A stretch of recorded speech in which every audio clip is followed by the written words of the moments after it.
Alrighty, well, welcome to the channel. And a couple of weeks ago I posted a video that was about how I was chosen as one of the 5 national finalists for the Powerball first Millionaire of the Year contest. And, well, cut the chase, we didn't win.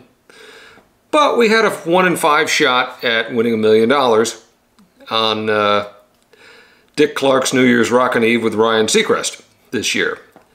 And I'm going to go through just a quick rundown of the whole experience because it was overall really pretty cool regardless of whether we won or not. The people we dealt with were really nice and we had a good time. But it was interesting to say the least. So this all started back in August, I think, and the Powerball had gone or was going from 2 days a week to 3 days a week. They were adding the Monday drawing, and I had bought the ticket because they had killed off the multiple ticket buys. Normally I buy them 20 drawings in a row just so I don't have to buy so many tickets because I play every drawing. And so I was buying individual drawings for like 2 months, which was a little aggravating. But towards the end, they finally got the 3rd drawing in and you could buy multiple tickets again. So I went out and I bought my multiple ticket for the Powerball so I didn't have to buy one every 2 days. And I don't remember where I saw it, but somewhere I saw a thing for this New Year's Rockin' Eve drawing that they were having. And it was statewide at that point. You took a picture of a Powerball ticket or whatever that you bought. And if it had a Monday drawing on it, you got extra entries or whatever, and you emailed it into some email, or texted it, I think it was email, but, and you had a chance to win, you know, get one of the state 29 Louisiana state finalists. And so I did it. Hell, I'd already bought the ticket, why not? So I just blinked it, you know, took a picture with my phone, sent it off, forgot all about it. And about 5 or 6 weeks later, I got an email from someone I didn't know claiming to be the director of the lottery in Louisiana. I thought it was a scam, so I immediately Googled her name, and turns out she was the director of the lottery in Louisiana. And it said that, yeah, we sent you an email about a week ago and we haven't heard from you, and if we don't hear from you, we're going to have to go on to the next spot. I'm like, what the hell? So I dug into my spam folder, and sure and shit, there was the original email. But anyway, I responded to the second one and sent her the information she needed to prove I wasn't underage. And they sent me a little box of lottery-themed stuff, you know, cup holders, a t-shirt, and, you know, little things like that. It was cute, and I was happy with that, because I don't win much. So again, you know, went on about my business, didn't think much of it, and this was kind of into September. End of October, or shortly after we came back from muzzleloader season in Arkansas, I got a phone call. And I'm sitting here and I never pick up the bloody phone because why would you do that? You know, I didn't know the number, although it did say lottery on it. And so I just let it, again, I'd forgotten all about this thing. So I just let it go to the voicemail, and I heard the voicemail pick up, and it was the same lady who had sent me the email saying that she needed to talk to me. So I immediately picked up. And that's when she told me that I had been chosen as one of the 5 national finalists for this thing, and we'd won a whole bunch of stuff, like a 70-inch TV and a big surround sound bar and a laptop computer, which is a really gnarly MSI gaming unit, camera and a ring light, which I'm using right now. Weirdly, the camera is exactly the same one that I bought for myself to use on the YouTube channel last year. Which has a funky little part in this story as we go forward. And $500 worth of stuff from Omaha Steaks, $500 worth of stuff from Party City, and some gift bags. Some of the things that we got in the gift bags are this funky hat and this blanket and some really nice stuff. Candies and, you know, mugs, all sorts of neat little stuff. Again, I'm happy with that. And $10,000 cash, which, you know, the lottery was really gracious with that. And so we, you know, got all that taken care of, and at that point, that's when the fun started. because we started talking with the Powerball people and the consultants they have to deal with, you know, the winners, to get them, make sure they get all the stuff that they're promised, and then you got to get on the TV, and there's paperwork and forms and legal crap. Luckily, they didn't have to notarize anything because they're not based out of Louisiana, although I'm sure they would have otherwise. But they were all, you know, very, very easy to work with, very cool. We had a couple of video meetings with them. The $500 beverage gift, none of the liquor stores they normally deal with are around here, so I just asked them if it would be possible to get a $500 gift card to Walmart, and said, sure, okay. So, you know, that bought us groceries for a couple of weeks, which was nice.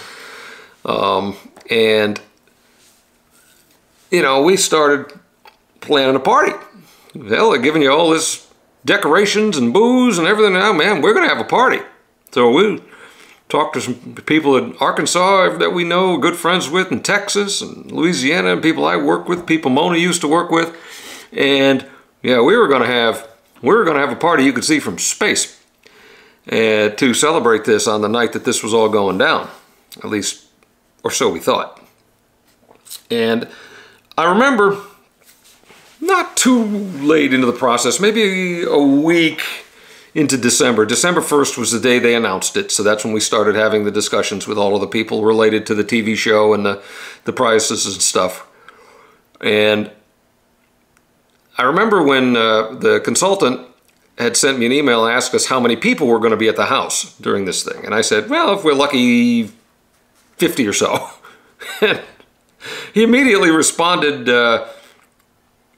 not negatively, but I could tell that that was not the answer that he was hoping for. And it didn't occur to me why at the time, although it should have.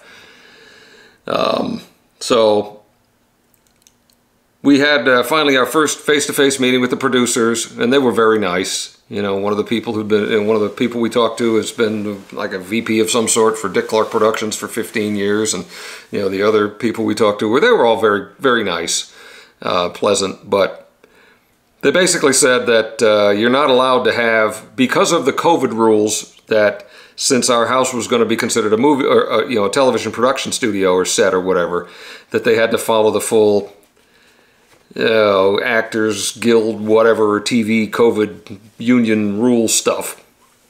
And so only Mona and me and then direct family members were going to be allowed in the house, because they have to go through a lot of different COVID protection and testing and all that other stuff. And this was before the latest variant went batshit or whatever. And they're like, okay, fine. So we snuffed the party, pushed it off a day to the day after, since I still had, you know, still wanted to have fun with people. And you know, and then it kept going. Then it moved on, and we asked if we could have a couple of friends instead of family members. You know, friends from Texas who we've known for a long, long time. Nope. But each of the answers to each of these questions probably took a week, and I'm thinking many meetings with lawyers. So, you know, at least there's that. I kept some attorneys busy, I'm sure, from formulating the no that I could have been given early. So that's about my only minor gripe with this whole thing is, if they had a pretty good idea the COVID regulations were going to apply, they really should tell you that up front, so you don't think, oh wow, look at all this party crap, I can go have a party. But that's my only negative thing. Otherwise, everything was great. And so it comes down to the week before, and we're talking with everybody, and then they get us involved with the COVID compliance people. And that's the people who are responsible for nothing other than ensuring that you're complying with the rules. So again, nice people, no issues. They handled stuff pretty well, real quickly. Even on Sundays and stuff, when I had questions, they were right there. I had no real issue with anything. It was pretty well done. But we had to go a week before and get tested. Turned out negative, as I expected. And then the day before and get tested again. Turned out negative, again, as I expected. And then the 2 days that we had the producer here, who was a local lady, who was also just fantastic to work with. She was great. We had to all be masked up, hand sanitized up, and you know, check our temperatures, and she was taking pictures of the thermometer and sending it to her people and all sorts of other stuff, and filling out a form online every day, answering the questions, no, that I don't have the sniffles or a fever or anything like that. It reminded me of work, but worse. But again, I found my price, and my price is a 1 in 5 shot at $1 million apparently. So, so we got through all of that, and again, the lady who worked with us here, she's from the Baton Rouge area. She contracted to do this for them, and she was fantastic. I really enjoyed working with her. She was great, because she was here from 8 in the morning till 7 at night the Thursday before the program, and then from 11 in the morning until 11:30 at night the day of the program. And we were doing a lot of waiting around, but there was a fair bit of rehearsal. There was a lot of discussion. It was pretty impressive. And I don't know if anybody saw the thing, but when we went on with Jesse James Decker there, we had rehearsed that probably 5 or 7 times, and one time literally minutes before we actually went live, which was good, because that one time before was when I screwed it up, gagged on myself, but I pulled it off, I guess, in the clutch there when it went live. But one of the other things that changed in the middle is I had been telling everyone and written it down on the paperwork when they were asking me in the beginning what we were going to do with the money, that I was going to donate to my wife's foundation for the Jimmy Don Owings First Responder Memorial Scholarship Fund at Tarrant County College in Fort Worth, Texas. See, I couldn't say it then. I can barely say it now. But the Jimmy Don Owings First Responder Memorial Scholarship Fund at Tarrant County College in Fort Worth, Texas. Because, you know, we have a deep connection to the first responder community that was so helpful during a real bad time during my wife's life. And so we wanted to give something back. So we started this scholarship that gives out scholarships to people who want to pursue careers in either emergency response or criminal justice or stuff like that. And we've had, you know, good success with that. They give out about $1,000 a year. It's endowed, so it's going to go on in perpetuity at this point. But I was hoping to get a plug-in for it. And the first 4 or 5 times we rehearsed, that's exactly how I said it. It's kind of what I just said.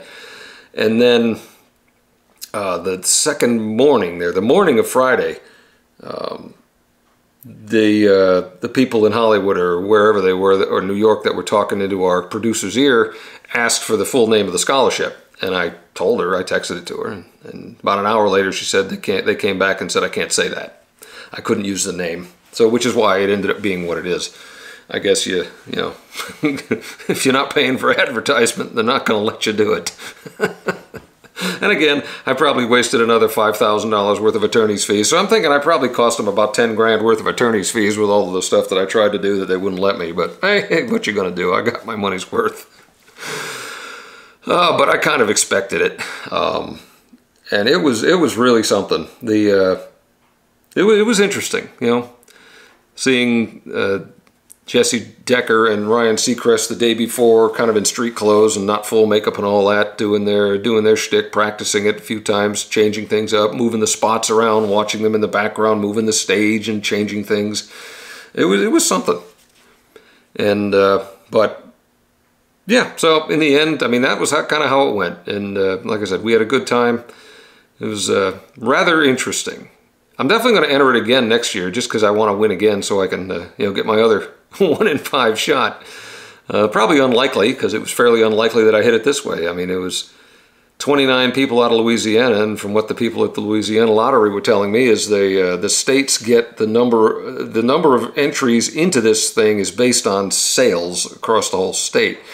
And so you're competing with the likes of New York and Florida and the, you know, big states where a lot of lottery tickets get sold. So our state was Louisiana. Lottery people were ecstatic to have had somebody actually get into it at all. So it was pretty neat, and they were great to work with as well.